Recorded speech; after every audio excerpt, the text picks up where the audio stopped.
કોર્પોરેશને કાયદા વિરુદ્ધ કૃત્ય કર્યું છે. હું તો એમ કહું છું આઈએએસ ઉપર આપણે અને મુખ્યમંત્રી ઉપર આપણે દાવો ઠોકવાનો બરાબર. એની છઠ્ઠી યાદ કરાવી દેવાની 100% કે તમે આ કરવા શું માંડો છો. તમે રેકોર્ડ બતાવો ને. તમે એમ કહો છો કે 5 વર્ષ પહેલા આમ કર્યું ને બગીચો ગાર્ડન બનાવું. એટલે ભાઈ ગાર્ડન બનાવો તો બીજા 500 જગ્યાઓ નથી. તમે મકાન આપી નથી શકતા. પેલા તમે એવું કીધું કે 2022 સુધી બધાને મકાન આપી દેશો.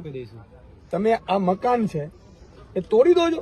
અને એટલા માટે તોડી દોજો કે માલધારી છે, ગરીબ છે, શ્રમિક છે. એટલે તમારા બાપની તાકાત હોય તો અમિત શાહનું મકાન તોડો જોઈએ. 22 ની ચૂંટણી હતી ત્યારે મેં કીધેલું કે આ લોકો રહેવા નહીં દે. અહીંયા જ કીધેલું, તમને ખબર હતું અંકિત. હું આ લોકોની છઠ્ઠી ને ઓળખું છું, ભાજપ પડાની, સમજી લેજો. અને જિંદગીમાં આપણું કોઈ પણ માલધારીનો દીકરો હોય, મારે ખંભાળિયામાં ત્યાં કેટલાક ધર્મગુરુઓ પહોંચ્યા હતા, ભાઈ ભાજપને મત આપજો. મેં કીધું શું કરી આવ્યું છે મને સમજાવો.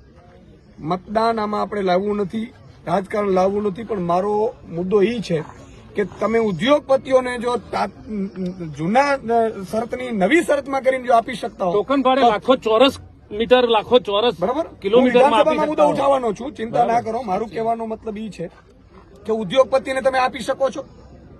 રાતોરાત કોઈ બીજો ઉદ્યોગપતિ એમ કે મારે અહીંયા ફેક્ટરી નાખવી છે, તમે રૂપિયા ટોકન આપી શકો છો. 1952 થી વસાહત છે. તમારા બાપની તાકાત ન હોવી જોઈએ તમે અહીંયા તોડી શકો.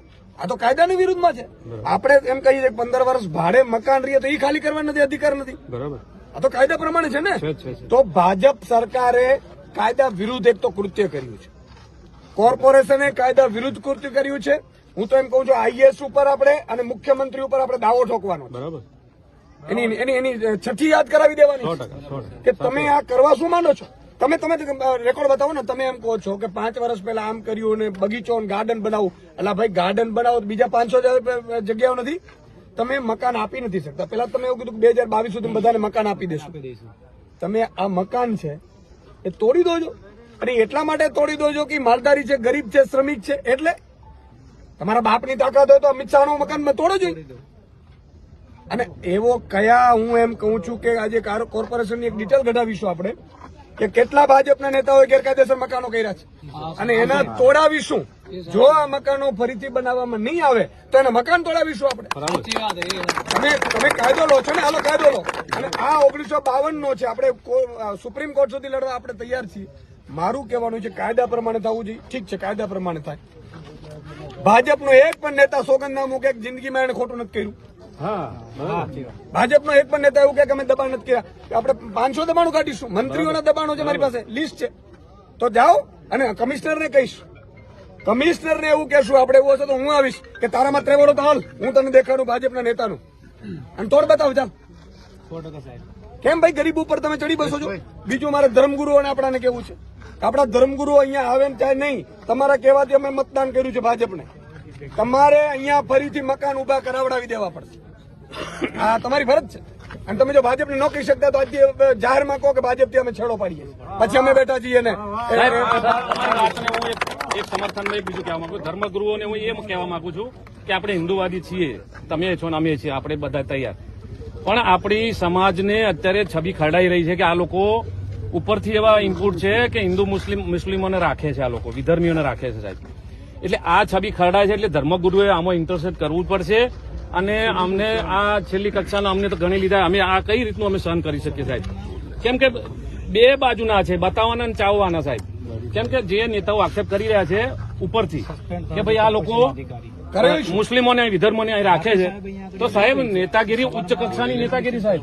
દિલ્હીમાં ઉચ્ચ નેતાઓ જે છે ભાજપના, એ લગભગ વિધર્મીઓના વેવાઈ છે સાહેબ. લગભગ આ ઓન રેકોર્ડ વાત બધાને ખબર છે, બરાબર. તો પછી આ કઈ રીતનું અમે શું હિન્દુ મુસ્લિમ અમે સાથે આ તો પછી તમારી એકતા કઈ રીતની, પ્રજાસત્તાક દિન કઈ રીતે ઉજવીએ, તો પછી આ કઈ રીતનું આપણું શક્ય જ બને સાહેબ. એટલે તમે એ મુદ્દો ઉડાડીને અમારો ડિમોલેશન કરી દીધું. આ ગેરવ્યાજબી એમાં પણ એ છે ભાજપની ચાલ છે, સમજો તમે. બહુ આમાં એવું છે કે એક સમગ્ર માલધારી ગુજરાતમાં કેટલો હશે છે આપણો બહુ મોટો સમાજ છે, બરોબર છે. ચારણ, બળવા, રબારી, આહિર આ બહુ મોટો સમાજ છે ગઢવી, બરોબર. હવે એ માલધારીઓને બીજા માલધારીઓને એમ કે કીધું મુસ્લિમોને ભાડે આપતા એટલે એમ કરી અને બીજા લોકોને એટલે હું એમ કહું છું કે આજે અમારા સહાનુભૂતિ ઉપર મેળવવા માટે બીજા લોકોની સહાનુભૂતિ મેળવવા માટે સાહેબ એટલે આ આજે પીપર પાન કરંત હસત કુપરી આ મુજવીતી તુજવીતી, જીરો જીરો કમ બાબુલિયા. બાબુલિયા. જયારે મારા ઉપર છેડતીને દારૂનું કીધું ત્યારે મેં બધાને કીધું હતું કે હવે જાગો અને ત્યારે બધા માલધારીઓ ઉતરી મારા માટે નથી કઈ ફેર નથી પડતો આજે તમને ફેર નહીં પડે સમજી લેજો પણ સવાલ એ છે કે કાલે તમારા ઉપર આવશે આજે બરડાના મારા કેટલાય માલધારીઓને આજે જીવન હરામ કરી દીધું અંબાજીમાં આજે મારું કહેવાનું એ છે કે ભાજપ છે કાં તો ક્લિયર કરે માલધારીઓ સાથે છે કે નથી મને વાંધો નથી બરાબર ધર્મગુરુ આપડા ક્લિયર કરે કે માલધારીઓ સાથે છે કે નથી આપણે સહન કરી લેશું જેટલું આવશે 3 વર્ષ છે ને જાહેરમાં કહું છું કે જો આમ આદમી પાર્ટીની સરકાર બનશે ને આ જ અધિકારીઓના બાપથી તાકાત હોય તો અહીંયા જ મકાન ફરીથી બનાવડાવીશું જાઓ ગાર્ડન હશે તો ગાર્ડન હટાવીને બનાવડાવીશું અને આ જ મુખ્યમંત્રીનું કહું છું કે તારે જસ લેવો તો ત્યારે લઈ લે બરાબર માર નથી જોતું બરાબર હું અહીંયા આવીશ પણ નહીં બીજી વાર મત માંગવા નહીં આવું ચારણનો દીકરો તો નહીં આવું બોલો ભૂપેન્દ્ર પટેલમાં તાકાત હોય તો ફરીથી અહીંયા મકાન બનાવડાવીને આપી દે નહીં તો હું ચેલેન્જ આપું છું કે 27માં સરકાર બનશે આ જ અધિકારીઓ જેને તોડ્યું છે એને સસ્પેન્ડ કરવામાં આવશે જેને કીધું છે એના ઘર પાડવામાં આવશે અને અહીંયા ફરીથી મકાન બનાવવામાં આવશે અને તમે જસ લેવાની તમારી અત્યારે મારી આપણી પાસે સત્તા નથી આપણે જોતું નથી બરાબર. જસ લેવાની તાકાત અને પૂરો તમારા સન્માન કરીશું મુખ્યમંત્રી અહીંથી મકાન બનાવી દે હું જાહેરમાં મુખ્યમંત્રીનું ઈશુદાન ગઢવી સન્માન કરશે બરાબર રાજનીતિ નથી કરવી